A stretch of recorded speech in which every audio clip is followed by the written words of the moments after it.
নমস্কার বন্ধুরা। ভারত ও ইংল্যান্ডের যে প্রথম টেস্ট চলতেছে, সেই 5 ম্যাচের যে টেস্ট শৃঙ্খলা, তার প্রথম ম্যাচটা চলতেছে। প্রথম ম্যাচের প্রথম সেশন এখনই শেষ হলো।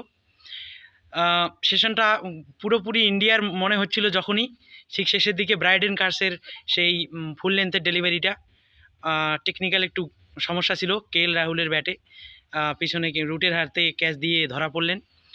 পরে সাই সুদর্শনের জন্য মনে হচ্ছিল যে একটা ক্লিয়ার প্ল্যানিং ছিল, তারা স্টাডি করছে এমন এত বড় 5 ম্যাচের একটা সিরিজ, অবশ্যই এটাতে ওদের স্টাডি করবে গভীরভাবে। ধরা পড়তেছিল, ওদের ক্লিয়ার প্ল্যানিং ছিল যে ওর পায়ের দিকে কোথাও সমস্যা আছে, পায়ের দিকে টেকনিক্যাল কিছু সমস্যা ছিল, ওরা ধরতে পেরেছে। তার জন্য দেখতে পারলেন যে 2টা লেগ স্লিপ সচরাচর দেখা যায় না। প্রথম বল থেকে 2টা স্লিপ, তারপরে প্যাডে প্যাডে অ্যাটাক, সেই ব্রাইডেন কাছ থেকে শুরু করে আবার বেন স্টোকস।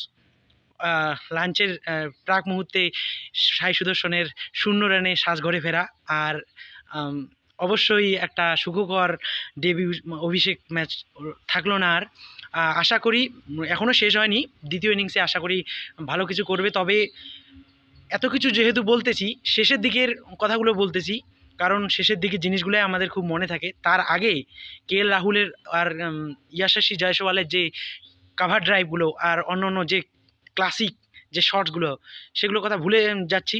তা সেগুলোর কথা না বললেই যে নয়, অবশ্যই বলতে হবে। অনবদ্য একটা শুরু ছিল। শুরুতে মনে হচ্ছিল নতুন ব্যাটিং লাইন আপ কী হবে, ওপেনারদের উপর এক্সট্রা দায়িত্ব, তো সব কিছু দেখে মনে হচ্ছিল ঠিকঠাক যাচ্ছিল। শেষের দিকে এরকম হয়ে সেশনটা একটা ব্যালেন্সে চলে আসলো।